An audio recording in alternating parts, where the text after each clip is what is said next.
আল্লাহ জিজ্ঞাসা করছে রাগ হইয়া শুধু দাড়ি? আমিও টাইটা বলছি, কেন আপনি বলেন নাই জিবরিল আলাইহিস সালামকে? জিবরিল আলাইহিস সালাম বলেন নাই আমাদের নবীজিকে? আমাদের নবীজি কি বলে নাই সাহাবাকে? সাহাবা কি বলে নাই তার ছাত্রকে? সে কি বলে নাই তার ছাত্রকে? সেই তো আমার ওস্তাদ, সে তো আমাকে বলছে আপনি নাকি সাদা দাড়ি দেখলে লজ্জা পান। এইখানে তো আইসা দেখি উল্টাটা, সাদা দাড়ি বলতে দেরি, আপনি চোখ বড় বড় করতে দেরি করেন নাই। তা আল্লাহ হাইসা দিয়া বলে সবাই সত্য বলছে, আমিও সত্য বলছি, মাফ করে দিলাম যা। এই উম্মতকে তো আল্লাহ দাড়ি দিছেন জান্নাতে যাওয়ার জন্য, কিন্তু এই উম্মত সারা দিন দাড়ি কাটে, ঠিক না? কি রাখে কয়জন আর কাটে কয়জন? ঠিক না? সত্য তো? আমি কিন্তু আবার পিছনে চলে যেতেছি। আমাদের জীবনটা অতি ছোট, কারণ এটাই যে আল্লাহ আমাদেরকে অনেক ভালোবাসে। যেমন আল্লাহ আমাদেরকে ভালোবাসেন, আমাদের নবীজিও আমাদেরকে এরকম ভালোবাসেন, যার কারণে আমাদের জীবনটা ছোট। কেন ভালোবাসার পাত্র বেশি পরিশ্রম করুক, এটা কোনোদিন চায় না। যে ভালোবাসে সে চায় না ভালোবাসার পাত্র বেশি পরিশ্রম করুক, এটা চায় না। বিদায় আমাদের নবীজিও চায় না, আল্লাহও চায় না আমরা লম্বা জীবন পাই। আর একটা কারণও আছে, কিন্তু হাদিস মনে উঠলো এই জন্য বলতেছি। আমরা যে বেশি পরিশ্রম না করি এটার একটা প্রমাণ দিতেছি বয়সের হাদিস দিয়া। এই উম্মতের বয়সের অনেক দাম। 40-এ যখন পা দেয় তো এই উম্মতের 2-3টা রোগ আর হয় না। 15 থেকে নিয়ে 40 পর্যন্ত যদি এই উম্মত আল্লাহ আল্লাহর রাসূলকে মানা অবস্থায় পা দিল 40-এ, তো 3টা কঠিন রোগ আর হবে না। শ্বেতরোগ হবে না, পাগল হবে না, কুষ্ঠ রোগ হবে না। 50-এ যখন পা দিবে তখন আর কঠিন হিসাব হবে না। 60-এ যখন পা দিবে তো ফেরেশতা তাকে ভালোবাসতে শুরু করবে। 70-এ যখন পা দিবে তো আল্লাহ এই ব্যক্তির আল্লাহর কাছে চলে যান, এটা আল্লাহ আকাঙ্ক্ষা করবে যে এখন তুমি আমার কাছে চলে আসো। 80-তে যখন পা দিবে, ভালোবাসা দেখাইতেছি কিন্তু ভালোবাসা, 80-তে যখন পা দিবে তা আল্লাহ বলবে গুনাহ লেখো না, কেননা 70-এর উপরে পার হয়ে গেছে, তো ভালোবাসা আটটু বেড়ে গেছে, ঠিক না? আরে হইল নাকি? গুনাহ লেখো না, গুনাহ লেখা হয় না। 90-তে যখন পা দেয়, 90 বছর বয়সে পা দিয়া ফেলছে, তা আল্লাহ বলে আগে পিছের গুনাহ আর রাখো না। এটা কি ভালোবাসার প্রমাণ যে আল্লাহ কত ভালোবাসে। আগে পিছের গুনাহ মাফ। আল্লাহ বলে পিঠে লেখা দাও, এটা আল্লাহর কয়েদি আল্লাহর জমিনে এখনো রাখা আছে। আল্লাহ আমাদেরকে ভালোবাসেন, এই জন্য আমাদের বয়স কম। রাসূলুল্লাহ সাল্লাল্লাহু আলাইহি ওয়াসাল্লাম আমাদেরকে কি বাসেন? আমাদেরকে ভালোবাসেন। কিন্তু আফসোস এই জায়গায় যে আপনি আর আমি কতটুকু ভালোবাসি। এই জন্যই আবারও বলতেছি, আমাদের জীবনটা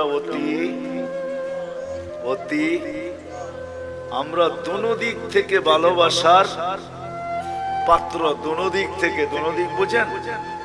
আল্লাহর পক্ষ থেকেও আমরা ভালোবাসার পাত্র, আমাদের নবীজির পক্ষ থেকেও আমরা ভালোবাসার পাত্র। চলেন একটা হাদিস মনে উঠলো শুনাই। যদিও কিয়ামতের দিন আমাদেরকে আল্লাহ দাঁড় করাবে না, কোথায়? কিয়ামতের মাঠে আল্লাহ আমাদেরকে দাঁড় করাবে না। আমরা কিয়ামতের মাঠে ইনশাআল্লাহ দাঁড়াবো না। বলেন ইনশাআল্লাহ আমরা কিয়ামতের মাঠে দাঁড়াবো না। আমাদেরকে এর জন্য আল্লাহ স্টেজ বানাবে আল্লাহর পাশে। ওই স্টেজে আমরা দাঁড়াবো, ওই স্টেজে দাঁড়াবো আমরা। আমি তো এক ডজন অনেক দেখাইতে পারি, কিন্তু আমি জানি না ওলামারা আমার সাথ দিবে কি দিবে না। জালালউদ্দিন সুয়ুতী রহমতুল্লাহ আলাইহি লেখেন, আমাদেরকে আল্লাহ স্টেজে দাঁড় করাবে। কেননা কোরআন বলে শুহাদা আলান নাস, আমরা কিয়ামতের দিন আল্লাহর পক্ষে সাক্ষী হিসাবে দাঁড়াবো। কার পক্ষে? আল্লাহর পক্ষে কিয়ামতের দিন আমরা সাক্ষী হিসাবে দাঁড়াবো। আমরা যখন সাক্ষী হিসাবে দাঁড়াবো তো আমাদেরকে আল্লাহ মাঠে দাঁড় করাবে না, আল্লাহর পাশে স্টেজে দাঁড় করাবে। কিন্তু সত্য তো এটা, হিসাব কিতাব তো হবে, ঠিক না? কি হবে না? তা আমাদের নবীজি জিজ্ঞাসা করবে, আল্লাহ হিসাব কিতাব কিভাবে নিবেন? তা আল্লাহ বলে, সবাইটা যেরকম নিব এরকমই নিব। তা আমাদের নবীজি বলবে, যদি সবার সামনে আমার উম্মতের হিসাব কিতাব নেন তাইলে তো আমি তো লজ্জিত হয়ে যাব। কেননা আমার উম্মত তো দুনিয়াতে গুনাহ করছে, আমি তো লজ্জায় পড়ে যাব। আল্লাহ জিজ্ঞাসা করবে, তাইলে কিভাবে নিব? তো নবীজি বলবেন যে আমাকে নিতে দেন, আমি আলাদা ভাবে নেই। আল্লাহ প্রশ্ন করবে, আপনাকে যদি নিতে দেই তো আপনিও তো আপনার উম্মতের গুনাহগুলা দেখবেন, তখনও তো আপনার চেহারাটা লজ্জায় ছোট হয়ে যাবে যে তোমরা আমার উম্মত হয়ে এই গুনাহ করলা, তো করলা কি করে, ঠিক না? সত্য তো? আল্লাহ জবাব দিবে, বন্ধু ওয়াদা আপনার চেহারা আমি লজ্জিত করব না। বিদায় আপনার উম্মতের হিসাব কিতাব নিব আমি বটে, কারো সামনে না, আপনার সামনেও না, আমি পর্দার ভিতরে নিয়ে নিব। আপনাকেও জানতে দিব না, কাউকে জানতে দিব না। বিদায় আমি শেষ জায়গায় চলে আসছি। জীবনটা আমাদের অতি আমরা দুনো দিক দিয়ে ভালোবাসার পাত্র। আমি কি বুঝাইতে পারলাম? দুনো দিক দিয়ে আমরা ভালোবাসার পাত্র। বিদায় আমাদের এই ছোট জীবনটাকে সুরক্ষিত করতে হবে, এটাই আল্লাহর দাবি। তুমি তোমার ছোট জীবনটাকে সুরক্ষিত করো, হেফাজত করো, সুরক্ষিত করো। তোমাদের কাছে এটা দাবি, সুরক্ষিত করো তোমরা তোমাদের জীবনটাকে। কেননা সুরক্ষিত করা, হেফাজত করা আমাদের প্রত্যেক নর নারী, যুবক বৃদ্ধ সবার কাছে আল্লাহর দাবি হলো। বাচ্চার কথা ভিন্ন, পাগলের কথা ভিন্ন, বাকি সবার কাছে আল্লাহর দাবি হলো এই ছোট জীবনটাকে সুরক্ষিত করো, যেটাকে হেফাজত বলে। যে জীবনটাকে সুরক্ষিত করবে, যে জীবনটাকে সুরক্ষিত করবে, যে জীবনটাকে সুরক্ষিত করবে, যে জীবনটাকে সুরক্ষিত করবে, হেফাজত করবে যে জীবনটাকে, কসম খোদার, আল্লাহ যে আমাদেরকে ভালোবাসেন, আল্লাহর রাসূল যে আমাদেরকে ভালোবাসেন, যে সুরক্ষিত করবে,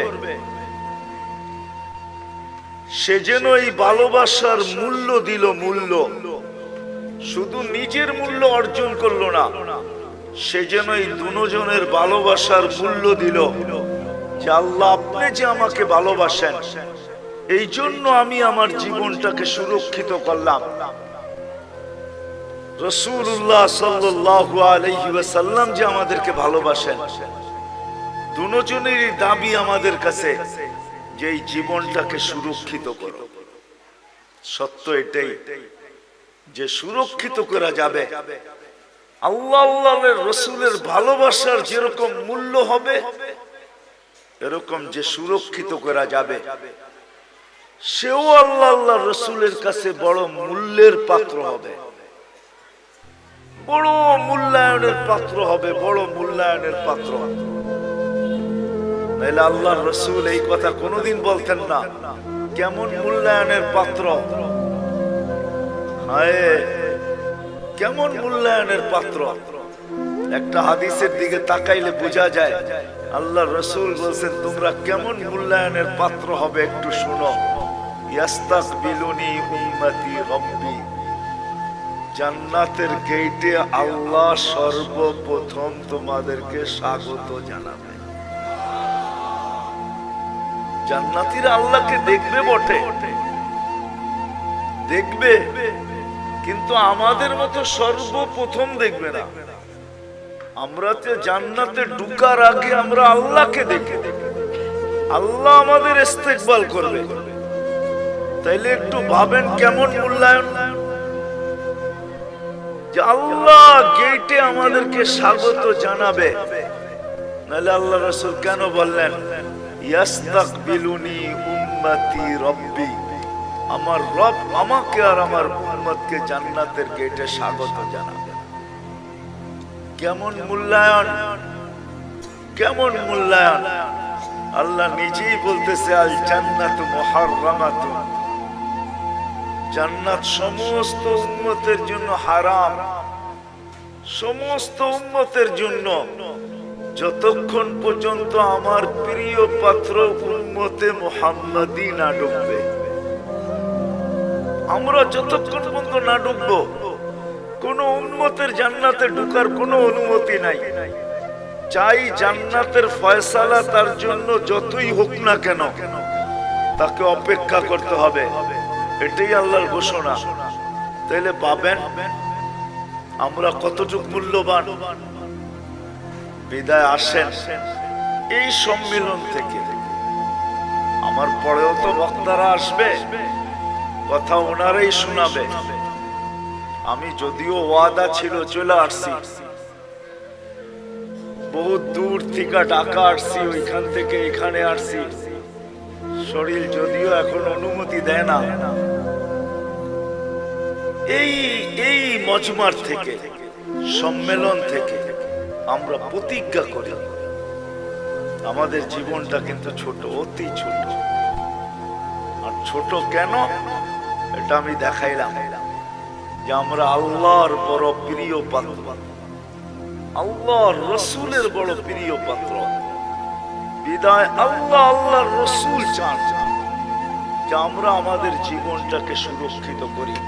যুবক যৌবনকে সুরক্ষিত করুক, নারী নারীত্বকে সুরক্ষিত করুক, পুরুষ পুরুষত্বকে সুরক্ষিত করুক, গরিব দারিদ্রতাকে সুরক্ষিত করুক, যে যে অবস্থানে আছে সে নিজেকে সুরক্ষিত করুক।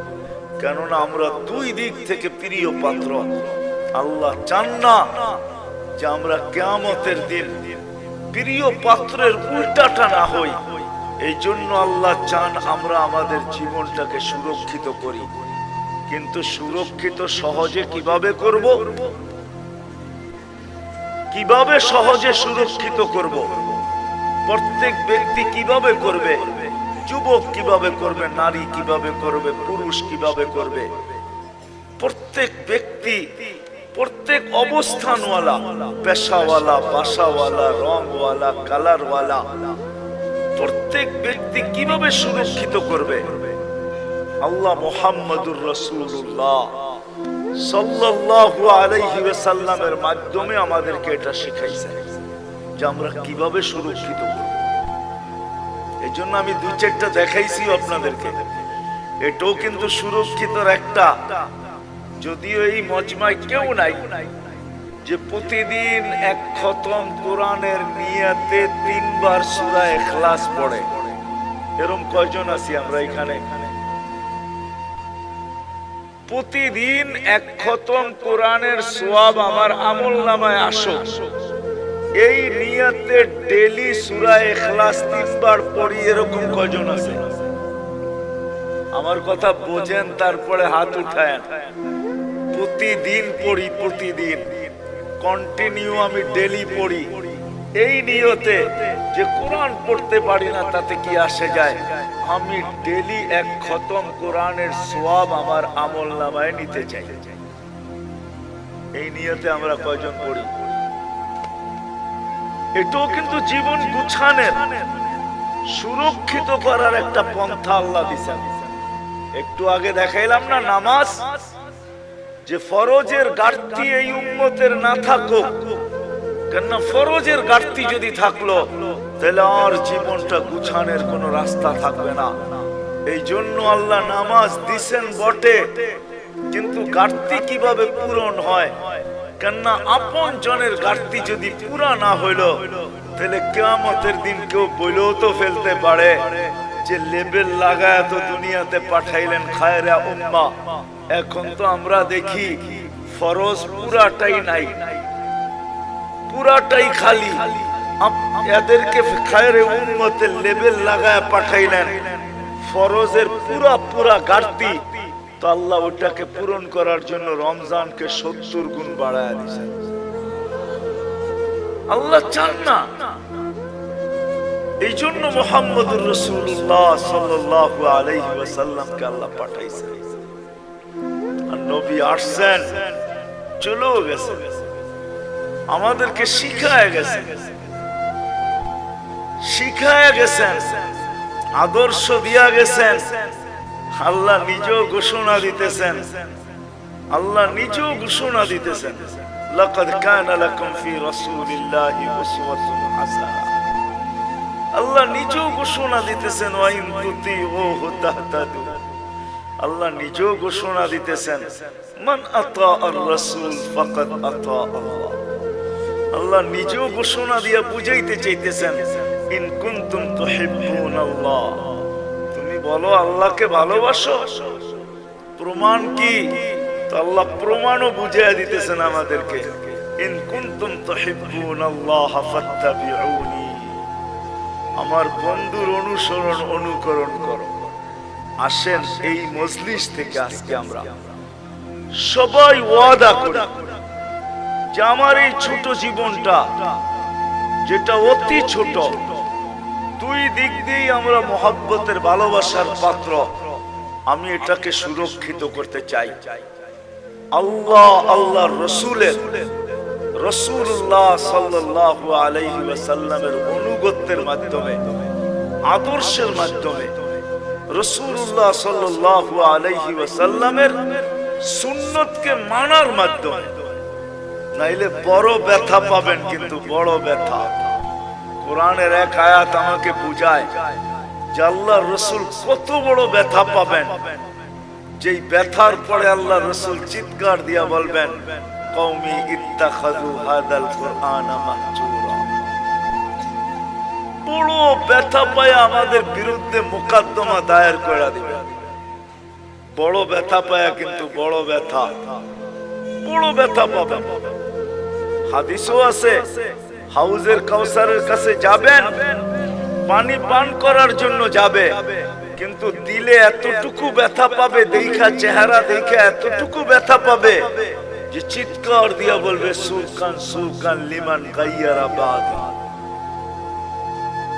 অথচ যে রাসূল উম্মতকে এত ভালোবাসতেন, আরবির সাথে সম্পর্ক নাই তো, এই জন্য জানি না যে আল্লাহ রাসূল আমাদেরকে কতটুকু ভালোবাসতেন। নাইলে আল্লাহ হারিসুম বিল মুমিনিনা রাউফুর রহিম বলতেন না। রাউফ এটা আল্লাহর সিফাত, রহিম এটা আল্লাহর সিফাত। আল্লাহ দুটোটা বন্ধুকে দিয়া দিয়েছেন, কতটুকু উম্মতকে ভালোবাসতেন। এই জন্য আসেন আজকে ওয়াদা করি যে আমরা আমাদের এই ছোট জীবনটাকে আল্লাহর রাসূলের মানার মাধ্যমে, এর আদর্শকে মানার মাধ্যমে সুরক্ষিত করব। কি রাজি? ওয়াদা? পাক্কা কিন্তু কিন্তু এটা শিখতে হবে। আল্লাহ রসুলের আদর্শ শিখতে হবে। কিন্তু আপনি যদি বলেন, এইখানেও একটা প্রশ্ন আছে, আপনি যদি বলেন যে আমি সবগুলা পুরা করতে পারবো, তো পারবো কি করে? এই জন্য ভালোবাসার বিকাশ কিন্তু এটা আল্লাহ রসুল কমায়া দিছেন, আল্লাহ কমায়া দিছেন বন্ধুর মাধ্যমে। আল্লাহ রসুল বলছে লাউ উমিলা উশরা মা উনজিলা বিহি লানাজা, তোমরা যদি 100 ভাগের 10 ভাগও কইরা দেখাইতে পারো, তো আল্লাহ তোমাদেরকে 1-এ 10, 10-এ 100, 100 নাম্বার দিয়ে তোমাদেরকে পাস করায় দিবে। আরো নিচে নাইমা আসছেন, বলছে শোনো শোনো শোনো শোনো, যদি ঈমান তোমাদের ভিতরে থাকলো, ঈমান যদি নিখুঁত হইলো, 100 ভাগের 10 ভাগও যদি না পারলে, একটা সুন্নত ধরেও যদি ঝুলতে ঝুলতে কবরে চলে আসলে, মান তামাসসাকা সুন্নতি ইনদা ফাসাদি উম্মতি, যেই সময় চতুর্দিকে ফিতনার ফাসাদ চলতে থাকবে, যেই দিকে সর্বশ্রেষ্ঠ মানুষ, কেমন ফিতনা আপনি ভাবেন, কেমন ফিতনা। একটা উদাহরণ, কারো বিরোধিতার জন্য না, উদাহরণ। যেই মানুষটাকে আল্লাহ সৃষ্টির ভিতরে সবচেয়ে সেরা বলতেছে, কেমন গুটগুটে ফিতনা, ওই মানুষটা নিজেকে সৃষ্টির ভিতরে নিকৃষ্টতম। আমাদের প্রবাদ বাক্যে সবচেয়ে দুষ্ট মানুষরে কি বলে? বানর বলে, বানর, বান্দর, ঠিক না? সবচেয়ে দুষ্টটারে কি বলে? হ্যাঁ, তাহলে কেমন বড় ফিতনা, কেমন গুটগুটে ফিতনা। যে মানুষটাকে আল্লাহ সৃষ্টি সেরা বলেও ঘোষণা দিলেন, কেমন ফিতনার শিকার, যে ওই মানুষটা নিজেকে সৃষ্টির ভিতরে সবচেয়ে যেটা দুষ্ট, বানর, নিজেকে বানর বলতে এখন রাজি হইতেছে, আমি বানর। মানে বুঝাইতে পারি না। হ্যাঁ, আল্লাহর রাসূল বলতেছে এরকম ফিতনার সময় যে একটা সুন্নতকে ধরা ঈমানের সাথে কবরে আসবে, আল্লাহ তাকে 100 শহীদের মালা পরায়া স্বাগত জানাবে। তাহলে আসেন আজকে ওয়াদা করি, শুধু মুখে মুখে ভালোবাসা বললে হবে না, ঠিক না? তাইলে ওই প্রবাদ বাক্যই সত্য হবে, মোহ মে শেখ ফরিদ ভূগোল মে, মানে আপনাদের সিলেটে এই প্রবাদ বাক্য নাই, ঠিক না? মোহ মে শেখ ফরিদ ভূগোল মে কি, মুখে তো শেখ ফরিদ বলে ভূগোলের মধ্যে ইট রাখা। একটা প্রবাদ বাক্য আছে, মোহ মে শেখ ফরিদ ভূগোল মে ইট। এরকম যেন না হয় যে মুখে তো বলি নবীকে মহব্বত করি, কিন্তু বাস্তবে প্রদর্শন করি না। তাইলে আমারও এরকমই হবে যে আমি মুখে তো শেখ ফরিদ বলি, কিন্তু ভূগোলে ইট নিয়ে দাঁড়ায় আছি, পাইতে দেরি, মাথায় মারতে দেরি করব না। আমাদের দশা এরকমই হবে। বিদায় আসেন, জীবনটা অতি ছোট, দুই দিক থেকেই আমরা প্রিয় পাত্র। এটাকে সুরক্ষিত করা দোনোজনের পক্ষ থেকে দাবি। আর সুরক্ষিত কিভাবে করব, এটার জন্যই মুহাম্মাদুর আল্লাহর রাসূলের আদর্শ। আসেন শিখবো তো পাক্কা। কার কাছ থেকে শিখবেন? নেটের থেকে? কার থেকে? হক্কানি আলেম আর আল্লাহ ওয়ালাদের থেকে, হক্কানি আলেমদের থেকে। এখন তো হক্কানি আলেম দেখানোর সময় আমার নাই, নাইলে আপনাদেরকে বুঝায়া বলতাম যে হক্কানি আলেম কারা। এদের কাছ থেকে শিখেন। হ্যাঁ, এদের কাছ থেকে শিখেন। কিতাবে আছে হক্কানি আলেম কারা, এই জন্য কিতাবে নিষেধ করছে, লা তাজলিসু ইনদা কুল্লি আলেম ইল্লা আলিমুন ইয়াদউকুম মিন খামসিন ইলা খামসিন। 5 জিনিসের থেকে 5 জিনিসের দিকে যারা ডাকে তোমাদেরকে, এরা হলো হক্কানি আলেম, এদের কাছ থেকে শিখো, নবীর আদর্শ শিখো। কেননা দুনিয়াটা ছোট হয়ে আসতেছে, কার মৌ